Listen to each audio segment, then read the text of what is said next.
नमस्कार साथियों, कैसे हैं आप सभी। आई होप आप सभी बढ़िया होंगे, स्वस्थ होंगे, मस्त होंगे। आप सभी जैसा कि पिछले कई दिनों से हमारी वीडियोस को देखते चले आ रहे हैं, जिसमें हमने रसायन विज्ञान के कुछ महत्वपूर्ण डेरिवेशन किए हैं। आज के सेशन में भी हम श्रोडिंगर वेव इक्वेशन का जो डेरिवेशन है वो देखने वाले। आपको पता होना चाहिए आपका सेमेस्टर एग्जाम बहुत ही करीब है, बट हो सकता है किसी कारणवश आपको मोस्ट इंपॉर्टेंट टॉपिक या फिर प्रीवियस ईयर क्वेश्चंस ना मिल पा रहे हो, तो उस बेस पर मैं मोस्ट रिपीटेड क्वेश्चंस आपको करवा रहा हूँ, उसका सोल्यूशन भी प्रोवाइड कर रहा हूँ। अगर आपको लगता है आपके महत्व का है तो आप इस सेशन को देख सकते हैं, दोस्तों में भी शेयर कर सकते हैं। ठीक है, तो श्रोडिंगर वेव इक्वेशन को देख लेते हैं, डेरिवेशन कैसे क्या होता है वो भी हम आगे समझ लेते हैं। ठीक है, और देखिए इससे पहले की क्लासेस में हमने डी ब्रोगली इक्वेशन को देखा है और हाइजेनबर्ग का अनिश्चितता का सिद्धांत, वो भी उसका भी हमने डेरिवेशन किया और डीपली हमने समझाया है। ठीक है, लिंक आपको डिस्क्रिप्शन बॉक्स में मिल जाएगा, वहाँ से जाकर आप वीडियो को वॉच कर सकते हैं। ठीक है, तो चलिए आज का सेशन स्टार्ट करते हैं और आगे की ओर बढ़ते हैं।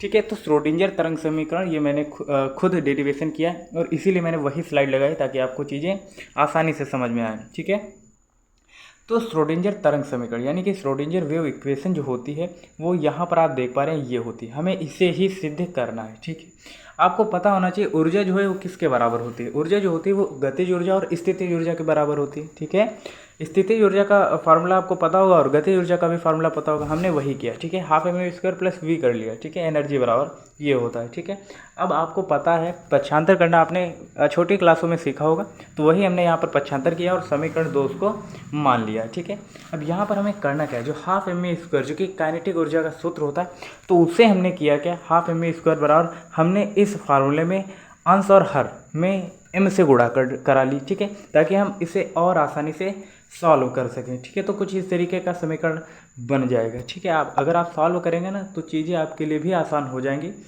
बस थोड़ा सा समझने का प्रयास करें। उसके बाद जो हाफ एम वी स्क्वायर बराबर 1/2 एम वी का होल स्क्वायर आया है ना, तो उसे सॉल्व करने के लिए हम यहाँ पर डी ब्रोगली इक्वेशन को देख लेते हैं। ठीक है, डी ब्रोगली इक्वेशन देखिए, इसीलिए मैंने एक क्रम से मैं वीडियो लेकर आ रहा हूँ ताकि आपके लिए आगे की चीज़ें जो हैं वो आसान हो जाए। अब यहाँ पर डी ब्रोगली इक्वेशन अगर आपको नहीं पता होगी तो आप आगे सॉल्व ही नहीं कर पाएंगे, इसीलिए मैं कह रहा हूँ लिंक डिस्क्रिप्शन बॉक्स में दिया गया, वहाँ से जाकर आप वीडियो को जरूर वॉच कर लीजिएगा।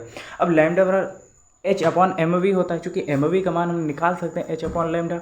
अब जब h/लैम्डा ये आया, ये समीकरण 3 से हम देखेंगे। ठीक है, जो समीकरण 3 हमने माना था वहाँ पर हाफ एम वी स्क्वायर बराबर कुछ इस तरीके का पोर्शन आपको दिखाई दे रहा होगा, तो वहाँ पर हमने एम वी का मान रख लिया h/लैम्डा। ठीक है, अब h/लैम्डा का मान जैसे ही हम रखेंगे तो आपको इक्वेशन कुछ इस तरीके की नज़र आएगी। ठीक है, अगर आप सॉल्व करते रहेंगे ना तो आपको खुद ब खुद समझ में आने लगेगा कि प्रोसेस क्या चल रहा है। ठीक है, उसके बाद लैम्डा स्क्वायर बराबर हम 1/2m h²/e-v। ठीक है, ये लिख सकते हैं और इसे हम समीकरण 4 मान सकते हैं। ठीक है, इसमें मैं कुछ कठिन नहीं कर रहा हूँ, बस आप उतरिए तो प्रैक्टिस करिए, आपको समझ में आएगा। ठीक है, अभी तक तो जो मैं कर रहा हूँ ना वो सिर्फ और सिर्फ इधर उधर से प्रतिस्थापित ही कर रहा हूँ चीज़ों को, बाकी आपको 2-3 फार्मूले पता होंगे, चीज़ें आसान हो जाएंगी।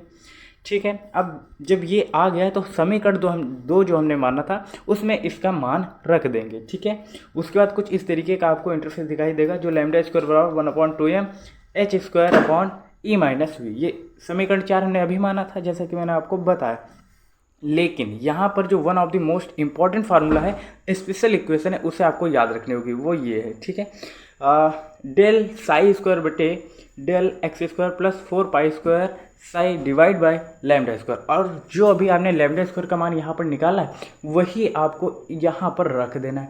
जैसे ही आप वैल्यू पुट करेंगे उसी प्रकार आपको कुछ इस तरीके का समीकरण देखने को मिलेगा। जब आपने x का मान इस तरीके से निकाल लिया है, सेम प्रोसेस है, आप x और y और z अक्षों के लिए भी, एक्सिस के लिए भी आप इस समीकरण को सॉल्व कर सकते हैं। फाइनली जो आपका आंसर आएगा कुछ इस तरीके का आएगा, डेल साई स्क्वायर बटे डेल एक्स स्क्वायर, पूरा आप इस तरीके से पढ़ सकते हैं, और लास्ट में 8π² m e-v Sai divide bye h² बराबर 0, और यही आपको सिद्ध करना था, जैसा कि आप यहाँ पर पिछली स्लाइड में देख सकते हैं।